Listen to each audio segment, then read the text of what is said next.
মুখ্যমন্ত্রীর ঘোষণার পরে দ্রব্যমূল্য বৃদ্ধি নিয়ন্ত্রণ রাখতে বহরমপুর বাজারে হানা দেয় টাস্ক ফোর্স অফিসার দীপক বিশ্বাস সহ বিভিন্ন অফিসাররা।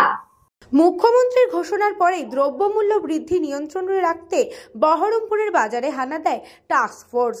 এদিন সকালে বহরমপুরের স্বর্ণময়ী বাজার, গোড়া বাজার সহ বিভিন্ন বাজারে টাস্ক ফোর্স টিম নেমে বাজারের বিভিন্ন সবজির দাম জিজ্ঞাসা করেন।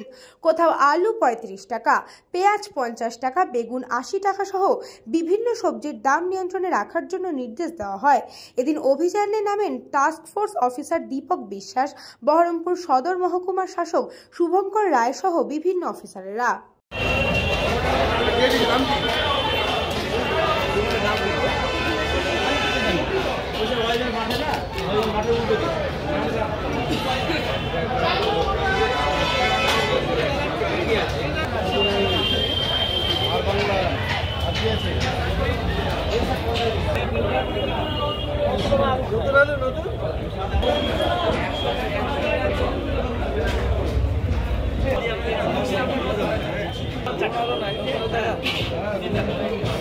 আলু দাদা এখন ৩৫ টাকা বিক্রি, ঠিক আছে।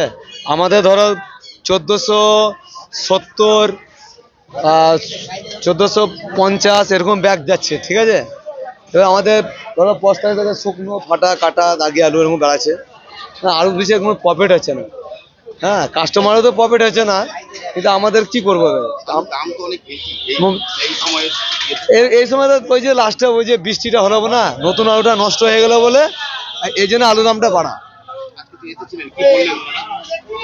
তারা তো বলছে এত রেট কেন, বললাম এরকম এরকম যেরকম বাজার যাচ্ছে আমরা তো স্লিপ দেখালাম যে এরকম দাম ১৪৭০, ১৪৫০ এরকম ব্যাগ পাইকারি বাজারে। এবার আজকে যেমন পেঁয়াজ আমরা এটা বেচছি ৫০-৬০ এরকম বেচছি, কি করবো?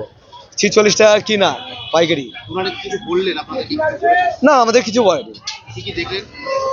দেখলাম রেট জিজ্ঞেস করছে যে বাজার কি দাম বিক্রি হচ্ছে, এটাই বললো আমাদেরকে। কোনো নির্দেশ দিয়েছে দাম কমানোর?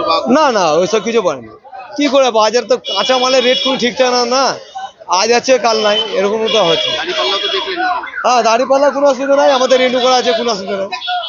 মানে এখানে একই জিনিসই এই দোকানে একদম ওই একদম, মানে দামে কোনো মিল নেই, এটা সবথেকে বড় কথা। এটা কি সরকারের নজরদারির গাফিলতি বলা যেতে পারে? না, আমি দেখেছি এর আগেও ওনারা এসেছিলেন, হ্যাঁ, আমি নিজে আমার ভিডিও করেছি, আমি সেই সময় ওনারা দেখার জন্য আমার কাছে থাকতে পারে, কিন্তু আবার আজকে দেখলাম ওনারা এসেছেন। তো মানুষ আসেন, আমার মনে হয়, আমি তো প্রতিদিন আসছি না, তবে আমি যখন আসি আমি দুবার দেখেছি আমি ওনারা আসতে এরকম। তবু এরকম দেখুন, এটা তো আমার বলতে পারবো না, কিন্তু উচিত এগুলো কিছু, সাধারণ মানুষ তো বাঁচতে হবে কিছু খেয়ে, ওদের ইনকামের সোর্স কম, অথচ দাম মূল্য বৃদ্ধি, এগুলো সম্ভব নয়। বাজারে আসলে পকেটে টান পড়ছে। হ্যাঁ, পকেট টান পড়বে স্বাভাবিক, আর বড় ব্যাগে আরও যায় না, তলে পড়ে থাকে, যাই কিনুক পকেট টাকা ফাঁকা, আর এদিকে আপনার ব্যাগ ভর্তি হচ্ছে না, এই তো অবস্থা। ভর্তি গেলে পকেট ফাঁকা? হ্যাঁ, ভর্তি করতে নয়, অর্ধেক না হইতে পকেট ফাঁকা। কি চাইবেন আপনারা? আমি চাইছি সবাই মানুষ বেঁচে থাকুক, মানে দ্রব্যমূল্যটা ঠিক থাকুক। আজকে কোথাও আলু ৩৩ টাকাও বিক্রি হচ্ছে, কোথাও ৩৫ টাকাও বিক্রি করছে। আর পেঁয়াজের দামটা কিছু জায়গায় একটু বেশি নিচ্ছে, আমরা তাদেরকে বললাম, সতর্ক করেছি।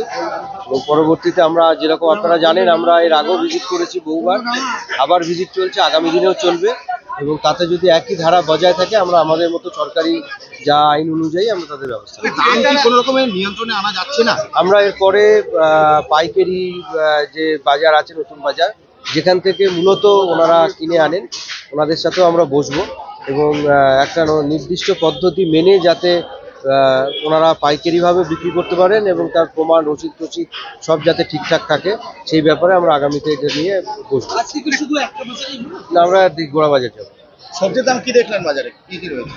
কম বেশি আছে, মানে বিভিন্ন জায়গায় বিভিন্ন রকম নিচ্ছে, কেউ ঠিকঠাক নিচ্ছে, কেউ একটু বেশি নিচ্ছে, তো মিলিয়ে মিশিয়ে আছে।